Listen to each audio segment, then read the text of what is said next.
माँ करीबन पिछले 2 साल से बीमार ही चल रही थी। चलते चलते हाँफ जाती थी। उन्हें नहलाना, कपड़े धोना, बाल सुलझाना और फिर चोटी बनाना, ये काम मैं और दीदी शौक से किया करते थे।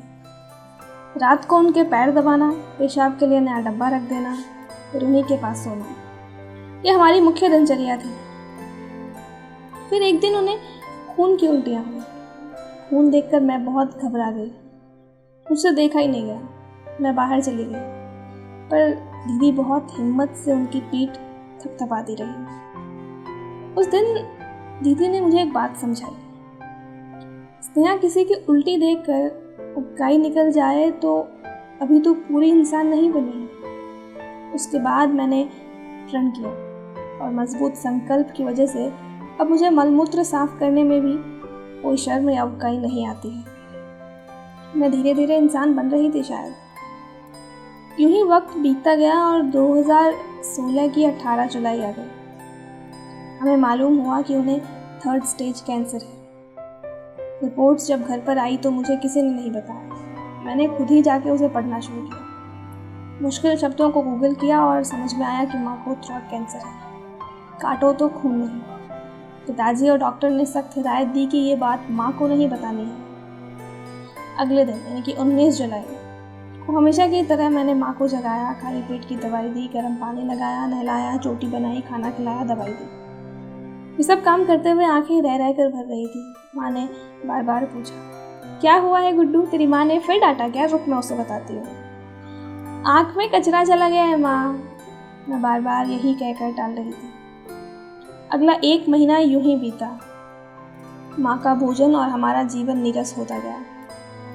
थ्रोट कैंसर में खाने पीने की लगभग मनाही ही थी। एक रोज़ सुबह सुबह 8 बजे मैं कॉलेज के लिए निकली।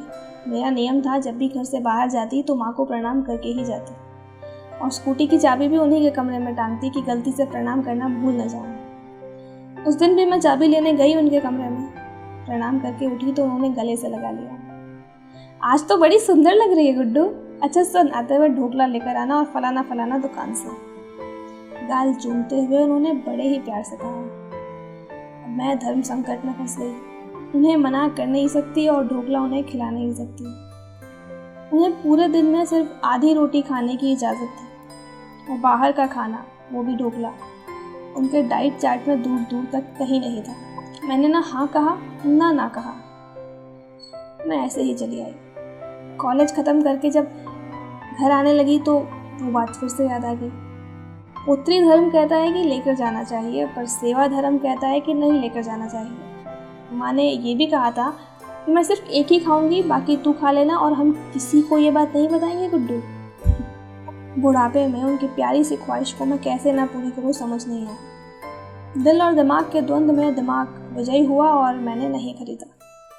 घर पहुंचकर मैंने चाबी उनके कमरे में लगाई और बिना उनसे नजरें मिलाए चली गई। वो इंतज़ार कर रही थी कि आज तो खाने में ढोकला मिलेगा। 2 साल से जब आप नीरस भोजन कर रहे हों तो आस लग जाना कोई बड़ी बात नहीं है। मैंने उनसे बात ही नहीं की शाम के 4 बजे तक। फिर रहा नहीं गया तो सर झुका के उनके पैर दबाने लगी। उन्होंने पैर से मेरा हाथ झटक दिया। माँ बहुत निर्मल स्वभाव की हैं, उन्हें कभी क्रोध नहीं आता। तो उनका इस तरह से पेश आना मुझे भीतर तक कचोट गया।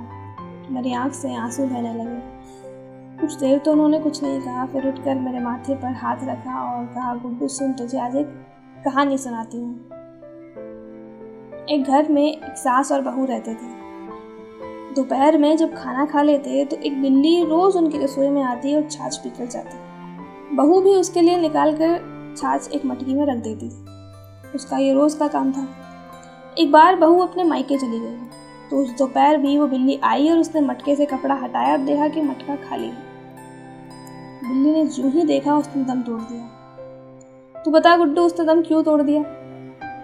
मुझे नहीं मालूम, रोते हुए मैंने कहा। फिर भी थोड़ा सोच तो, शायद भूख से नहीं, आस से, उम्मीद के टूटने से। उसे यकीन था कि मटकी में छाछ जरूर होगी। जब उसे वहाँ नहीं मिली तो उसका विश्वास मर गया और साथ ही साथ वो भी। जब हमें किसी चीज़ की उम्मीद होती है, हमें पूर्ण विश्वास होता है, और जब विश्वास का खंडन होता है तो हम सब अपने भीतर एक मृतदेह के समान कोई मांस का लोथड़ा पाते हैं, फिर उसे ढोने में अर्थी उठाने जितनी हिम्मत लगती है। उस बिल्ली की भी उम्मीद टूटी थी। तो जीवन में मेरी ये बात हमेशा याद रखना, हमें कभी भी किसी की भी उम्मीद नहीं तोड़नी चाहिए गुड्डू। उम्मीद का टूटना मृत्यु के समान माना जाएगा। कहते हुए माँ ने मेरे सर पर हाथ फेरा और मुझे गले से लगा लिया। अब उनकी आंख में आंसू थे।